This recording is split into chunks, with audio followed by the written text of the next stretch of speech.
I never imagined a single piece of paper could change everything. But there it was, a bright yellow violation notice plastered onto our front door, mocking me.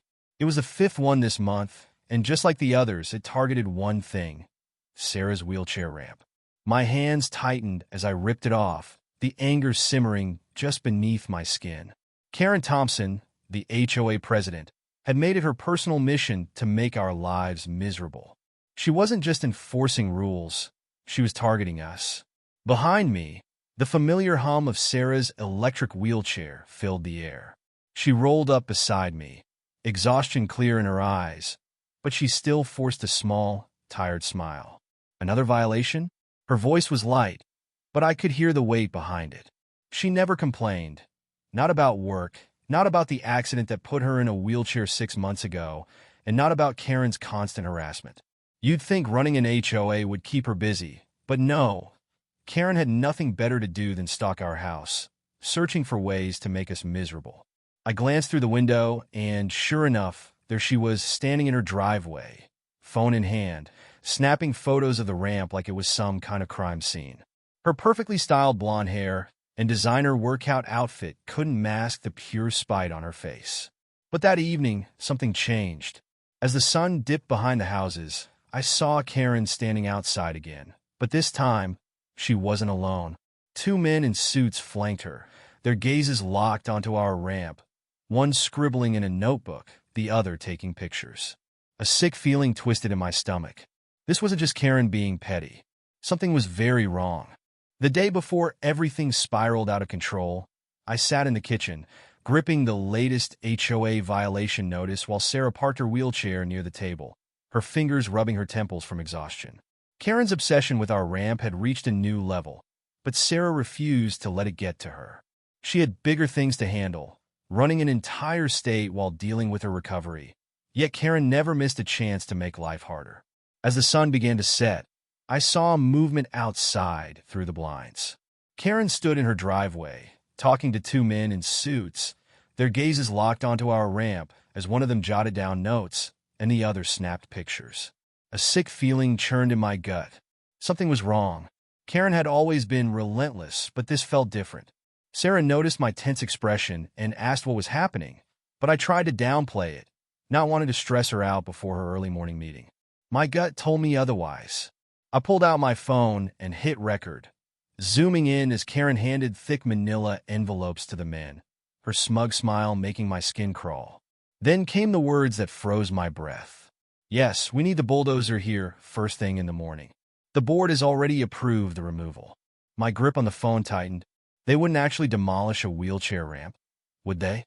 I rushed to grab our permits and check our security cameras, but the moment I opened our records, I realized something was very, very wrong. Something Karen clearly hadn't accounted for. And by the time she figured it out, it would be far too late to stop what was coming. I was halfway through breakfast when the deep, grinding sound of heavy machinery rumbled from outside. My spoon clattered against the bowl as I jumped up and rushed to the window, my heart pounding. There, standing in our front yard with her signature red blazer and perfectly styled blonde hair, was Karen, gesturing toward our wheelchair ramp while a construction foreman nodded along. My stomach twisted as I spotted the massive yellow bulldozer parked in our driveway, its steel blade gleaming in the morning sun.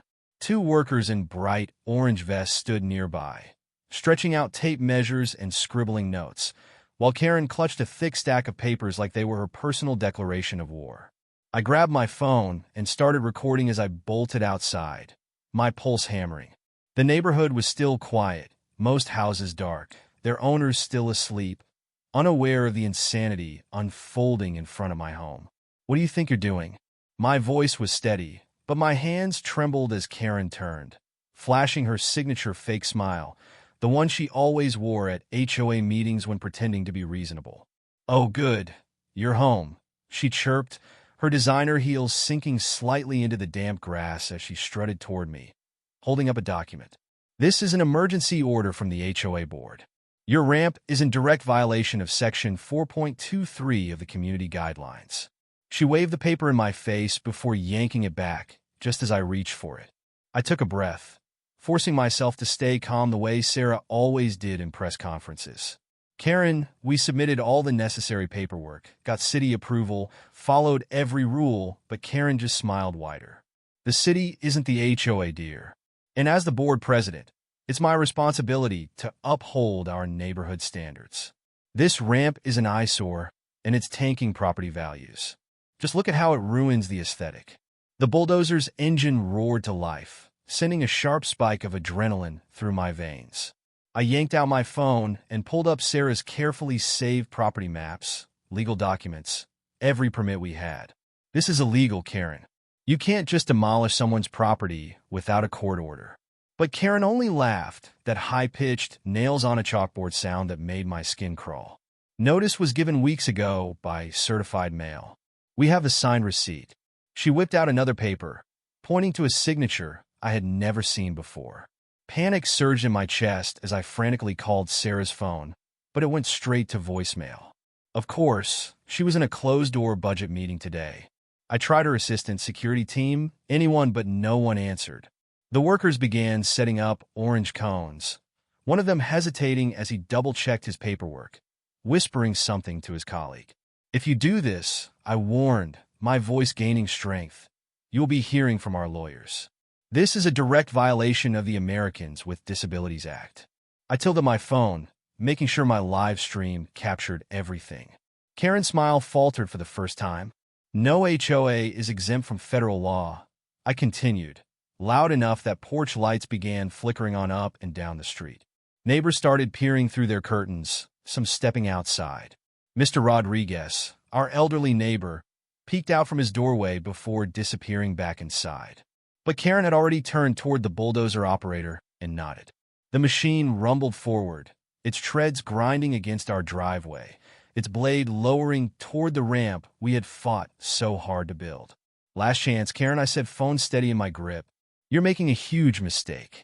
She turned back, her eyes cold despite the unwavering smile. The only mistake was allowing this thing to be built in the first place. Rules exist for a reason. The bulldozer blade scraped against the edge of the ramp, a sickening screech of metal against concrete. What she didn't notice was Mr. Rodriguez standing on his porch, his phone lifted, recording everything. And just as the first chunks of concrete crumbled under the blade, my phone buzzed with a message that made my breath hitch. Stay calm. Keep recording. Help is 3 minutes away. For the first time that morning, a slow smile crept across my face as I watched Karen revel in what she thought was her greatest victory. She stood in the middle of our yard, chin lifted in triumph, directing the demolition of our wheelchair ramp like she was orchestrating a grand symphony. The workers followed her every gesture, the bulldozer roaring as it tore through the structure, chunks of concrete and metal scattering like debris after a storm. She was so caught up in her moment of power, basking in the destruction, that she failed to notice the subtle shift in the atmosphere. The rumble of approaching engines grew louder, their deep, steady hum cutting through the crisp morning air. Karen remained oblivious, still high-fiving her loyal board members, completely unaware that everything she had built, her reputation, her control, her untouchable authority, was about to come crashing down. A sleek black SUV rounded the corner, its tinted windows reflecting the morning sun. Then another, and another. Red and blue lights flickered against the pavement as 3 police cruisers followed, their presence sucking the air from the street. A hushed silence swept over the growing crowd of neighbors, their murmurs fading into anticipation as the vehicles came to a stop in front of our house. Karen's triumphant smirk wavered, confusion flickering across her face as the doors of the lead SUV opened in perfect sync. The first man to step out wore an earpiece and a sharp black suit, his gaze scanning the scene with cool efficiency before giving a small nod to the officer beside him. Then, with the precision of a well-rehearsed maneuver, the back door of the central vehicle swung open. And out rolled Sarah, dressed in her official governor's blazer, posture unwavering. She exuded the kind of authority that needed no introduction. The moment her wheels touched the pavement, the entire street fell deathly still. Karen's lips parted, a half-formed protest dying in her throat as Sarah moved forward, her security detail flanking her in seamless formation. Actually, Mrs. Thompson, Sarah's voice rang out, crisp and commanding. This became a state matter the moment you violated federal disability laws. Karen took an instinctive step back, clutching her violation notices like a shield. The color drained from her face as she scanned the growing crowd, searching for support she wouldn't find. Not to mention, Sarah continued, her phone in hand, that you just authorized the destruction of state property without legal clearance. Her gaze locked onto Karen's with a level of authority no amount of HOA power could ever match. Would you like to see the deed? Or shall we start with a breakdown of the Americans with Disabilities Act? Karen visibly flinched, her hands tightening around the stack of papers. But the real blow had yet to land. The gathered crowd, once hesitant to speak against their self-appointed dictator, was now fully engaged. Phones were raised, cameras rolling, and just across the street, Mrs. Jenkins was already live streaming on social media. But the best part? Sarah wasn't done. Not even close. She motioned to her assistant, who stepped forward holding a thick binder. My legal team has been reviewing your HOA's policies all morning. Would you like to know what we found? I watched as Karen's once loyal HOA board members subtly edged away from her, the realization sinking in that they were standing on a sinking ship. Smart move. The air was thick with tension as Sarah's assistant handed over the thick binder, the weight of it making Karen's hands tremble as she reluctantly took it. Multiple violations of state housing laws, discriminatory enforcement of policies, and Sarah let the moment stretch, letting the anticipation tighten around Karen like a noose. Irregular financial records dating back 3 years. The crowd collectively sucked in a breath. Karen's face went pale, her fingers clenching around the binder as if sheer willpower could erase its contents. This isn't. I didn't, she stammered, scrambling for an explanation. But Sarah wasn't interested in hearing excuses. She leaned forward slightly, her voice calm, precise, and utterly devastating. You didn't know that bulldozing a disabled person's wheelchair ramp without proper authorization is a federal offense, or that you were breaking multiple state laws. The silence that followed was deafening. Then, just as Karen opened her mouth to spit out another desperate defense, 2 state investigators stepped forward, notebooks in hand. Behind them, at the far end of the street, the unmistakable sight of news vans pulling up sent an excited ripple through the gathered neighbors. Mrs. Thompson, one of the investigators said, his tone neutral but firm, we'll need you to come with us to answer a few questions regarding today's events and the discrepancies in your HOA's financial records. Karen looked around wildly, as if expecting someone, anyone, to come to her rescue. But her board members had taken another step back. The neighbor she had bullied for years now stood silent, their faces unreadable. Even the construction crew, the ones she had ordered to destroy the ramp, had frozen in place, unsure whether to continue working or flee the scene. The inevitable had finally caught up to her. As the investigators led Karen toward one of the waiting vehicles, she clutched her stack of violation notices like a lifeline, still muttering about property values and HOA regulations as if they could save her now. Meanwhile, Sarah turned toward the crowd. Her presence alone commanded attention, but it was her words that truly shifted the energy of the entire street. My fellow neighbors, today is about more than just a wheelchair ramp. It's about what kind of community we want to live in. She gestured toward the rubble, her expression unreadable. This isn't just about me or my right to access my own home. This is about ensuring that no one in this neighborhood is mistreated, bullied, or denied basic rights just because someone with a little power decides they don't belong. A murmur spread through the crowd. Faces that once held fear, now showing something else. Understanding. Recognition. Anger at what they had allowed Karen to get away with for so long. But as Karen was guided into the police vehicle, her rule finally crumbling around her, I couldn't help but wonder what would become of this neighborhood once the dust settled. And more importantly, how many other HOAs were pulling the same stunts Karen had been getting away with for years. The morning after the bulldozing incident, I woke up to my phone buzzing nonstop. Missed calls, notifications, and message after message flooded my screen. By the time I pulled myself out of bed and checked the front window, the reality of the situation hit me. Our street was packed with news vans, reporters already setting up their cameras, waiting for any sign of movement. But that wasn't even the most shocking part.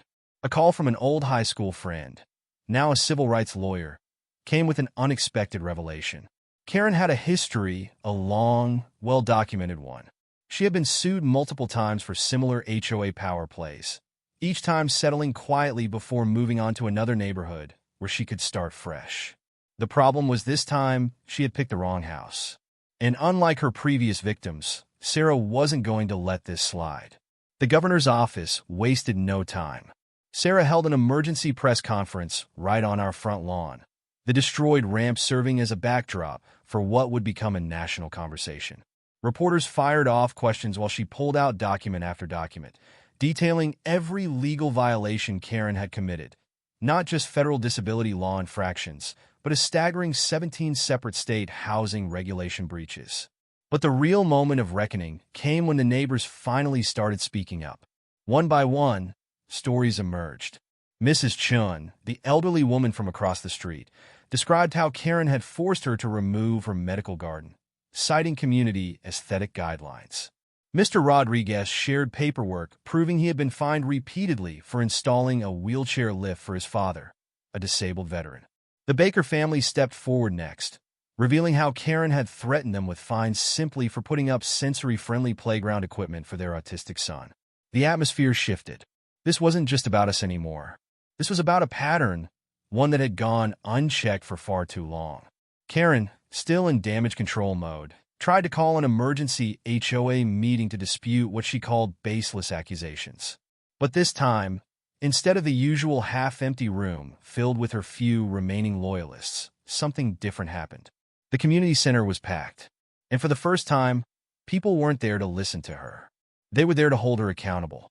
Just when we thought things couldn't escalate any further, the real bombshell dropped. Karen's HOA financial records had been leaked, and what they revealed was worse than anyone had expected. It turned out that the fines she had been issuing to residents over the years weren't just excessive. They were illegal. She had been funneling HOA funds into her personal home renovations, disguising them as community improvement projects in the budget reports. The lawyer Sarah had consulted wasted no time in handing the evidence over to the State Housing Commission, which immediately launched an investigation into the entire HOA. But the best part? The local news got hold of the story, and within hours, it had spread like wildfire. HOA abuse wasn't a new issue, but having a sitting governor personally involved made this case headline-worthy. Reporters camped outside our neighborhood, eager to catch every development, while social media exploded with outrage. Meanwhile, Sarah wasn't finished. She invited disability rights advocates to our home, turning what started as a personal battle into a full-fledged movement. Half the neighborhood showed up, not just to support Sarah, but to learn about accessible housing rights, a topic Karen had ignored for years. But the real turning point came when residents who had been too afraid to speak out finally started coming forward. One after another, they shared their experiences. A young mother revealed that Karen had fined her for installing a small safety fence around her child's play area, citing aesthetic concerns. A retired veteran stepped forward with documentation, showing how he had been targeted for leaving his medical transport vehicle parked in his own driveway. Even the quiet couple on the corner, who had never once attended an HOA meeting, admitted that Karen had been harassing them over the color of their front door, demanding they repaint it, only to later approve the exact same shade for one of her personal friends. The community that had once been fractured by fear was finally uniting against the very person who had controlled them for so long. And as the pressure mounted, Karen made one last desperate move.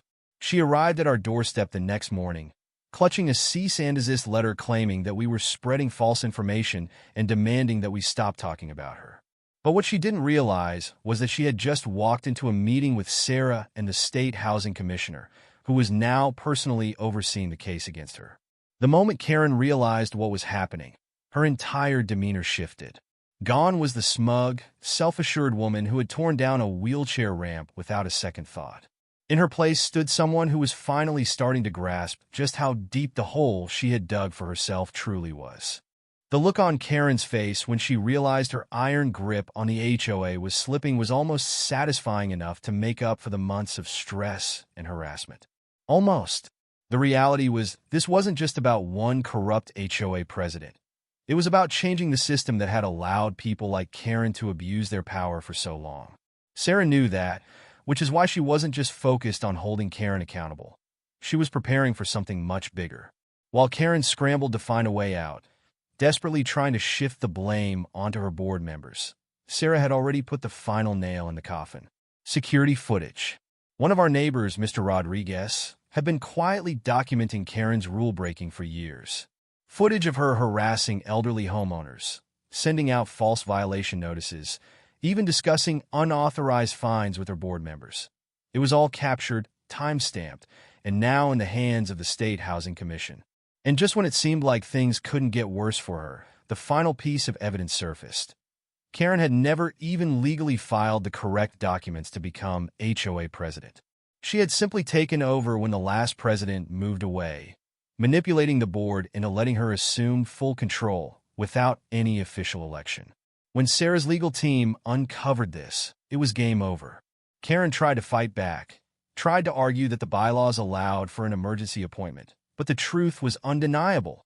She had been running the HOA without any legal authority for years. With every new revelation, Karen's last remaining allies on the board began jumping ship. One by one, they resigned, cutting ties with her to save themselves. The HOA's lawyer quit on the spot, refusing to represent her in the inevitable lawsuit that was now looming over her head. But the most powerful moment came later that evening, when something unexpected happened. For the first time since the scandal broke, neighbors started talking to each other. Not whispering in fear, not avoiding eye contact on the sidewalk, but having real conversations. They shared their own stories, their frustrations, their anger at how they had let Karen control their lives. And as if to put a final exclamation point on the day's events, a group of residents walked onto their lawns and tore down their HOA violation notices, one by one. Some even replaced them with signs that read "Report HOA Abuse," turning what had once been a neighborhood under Karen's thumb into a community standing together. The news cameras caught everything, and by nightfall, our story had spread beyond just local headlines. It had gone national.